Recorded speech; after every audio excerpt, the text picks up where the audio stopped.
जी नाज़रीन, छाछरो वेठो ॻोठ रड़िया में अचानक बाह लॻण सबबि हिकु लांडी हिकु चौरो सड़ी राख थी विया। अचानक लॻल बाह ॾिसंदे ॾिसंदे मुकमल घरनि खे विकोड़े वई।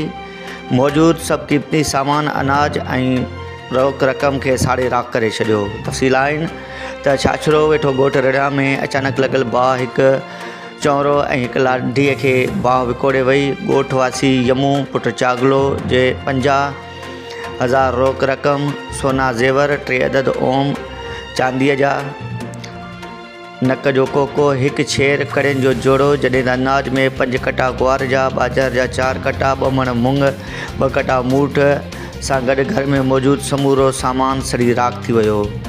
होॾां मोरूमल चंदो जो चौरो सोना ज़ेवर, जिन में 2 अदद सोन जा ओम, हिकु चांदीअ जे छेर, 5 मण ग्वार, 2 कटा ॿाजर, 20,000 रोक रक़म सां गॾु मौजूदु सभु सामान सड़ी राख थी वियो।